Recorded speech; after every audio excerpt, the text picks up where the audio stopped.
Hello everyone, আসসালামু আলাইকুম and welcome to blog 14। তারপর বলো সবাই কেমন আছো, কেমন কাটছে সবার রমজান মাস। রমজান মাসে কিন্তু একটা জিনিস খুবই ট্রেন্ডিং এ চলে অ্যান্ড আই হোপ তোমরা গেস করতে পেরেছো। অ্যান্ড আমিও সেই বিষয়টা নিয়েই আজকে ব্লগটা তৈরি করেছি, অ্যান্ড দ্যাট ইজ বাইরে সেহরি করতে যাওয়া। রাতের বেলা ফ্যামিলি সবাইকে নিয়ে একটু ঘোরাঘুরিও হবে অ্যান্ড সেহরিটাও বাইরে করা হয়ে যাবে। সেই সুবাদেই ঘর থেকে বের হয়েছিলাম, কিন্তু বের হয়েই দেখি গুড়ি গুড়ি বৃষ্টি পড়ছিল এবং সেই বৃষ্টি পরবর্তীতে যেই রূপ ধারণ করলো, বাপরে।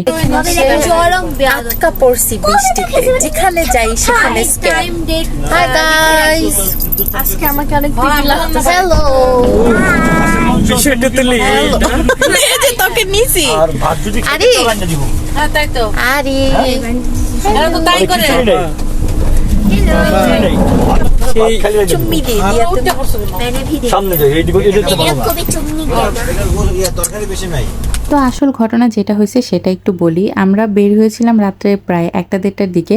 প্ল্যান ছিল যে সেহরির আগ পর্যন্ত একটু ঘোরাঘুরি করে দেন আমরা সেহরি করতে কোথাও যাব। তো সেই সুবাদে চলে গিয়েছিলাম 300 ফিট। তো 300 ফিট আসতে আসতে গাড়িতে বসে একটা ছোটখাটো প্ল্যান হয়ে যায় যে না, আমরা 300 ফিট যেহেতু আসছি, নীলা মার্কেট থেকে আমরা সেহরিটা করে যাব। কিন্তু এখানে আসার পরে যে পরিমাণ বৃষ্টি শুরু হয়েছে, মানে নীলা মার্কেটের ওদিন যতগুলা দোকান ছিল, পিঠা ঘর ছিল, সব কিছু বন্ধ ছিল। তো আমরা এত ঘুরতেছিলাম যে কোন দোকানে বসা যায়, ইভেন কোনো দোকানে সেরকম খাবারও ছিল না, ওরা সবকিছু ক্লোজ করে দিয়ে চলে গিয়েছিল, এরকম একটা পরিস্থিতি। যাই হোক, ঘুরতে ঘুরতে আমরা অবশেষে একটা পিঠা ঘর পাই যেখানে খাবার অ্যাভেলেবেল ছিল, বাট তখনও সেহরির সময় হয় নাই। তাই আমরা ডিসাইড করি যে আমরা এখান থেকে হালকা পাতলা কিছু খেয়ে অন্য কোনো জায়গায় মুভ করব। বৃষ্টির কারণে একটু তো ভোগান্তি হচ্ছিল, বাট দ্য থিং ইজ এদিন ওয়েদারটা এত বেশি এনজয়েবল ছিল, এত বেশি সুন্দর ছিল। আর সেই সাথে এরকম একটা খোলামেলা প্লেস, আর সাথে যদি থাকে পরিবারের সব আপনজনেরা, তাহলে এরকম সময়গুলো কিন্তু আরো বেশি মনোমুগ্ধকর হয়ে যায়। অ্যাজ ইউজুয়াল নীলা মার্কেটে যা পাওয়া যায়, হাঁসের মাংস, ছিটা রুটি, রুমালি রুটি, এসবই আমরা অর্ডার করি। বাট ওদের ওখানে খাবার দিতে অনেক লেট হচ্ছিল, যে কারণে আমাদের অনেকটুকু সময় এখানেই শেষ হয়ে যায়। ততক্ষণে বৃষ্টিও থেমে গিয়েছে,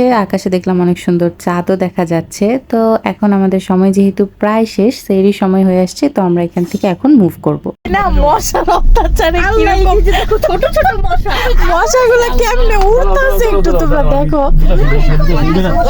মশা দিতাছে, মানে হোয়াট ইজ দিস গাইস, কিভাবে মশা উড়তাছে।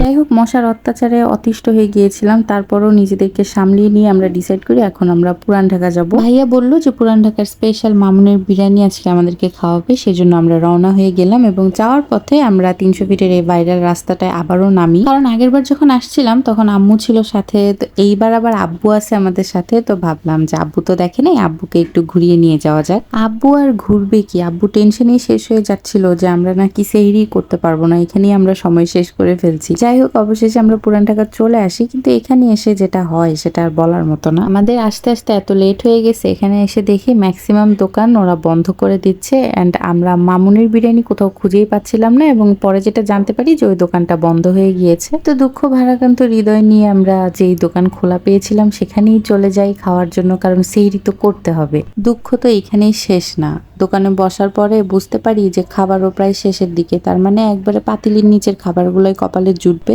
তবে যাই হোক, আলহামদুলিল্লাহ ভালো খাবারই খেয়েছি এবং ভালোভাবেই সবাই মিলে ঘোরাঘুরি করলাম, যদিও বৃষ্টির কারণে একটু সমস্যা হয়েছিল। খাওয়া দাওয়া শেষে বের হয়ে দেখি সামনে একটা পানের দোকান ছিল, এখান থেকে আবার আমি আর আপ্পি পানও নিয়ে নিয়েছিলাম। আমাদের আবার বিরিয়ানি খেলে একটু পান খেতেই হয়। তো আজকে এই পর্যন্তই থাকছে। ভিডিওটা সবার কাছে কেমন লাগলো অবশ্যই কমেন্ট করে জানাবে, আর ভালো লাগলে অবশ্যই একটা লাইক দিয়ে দিবে আমার পেজে। Thank you so much for watching.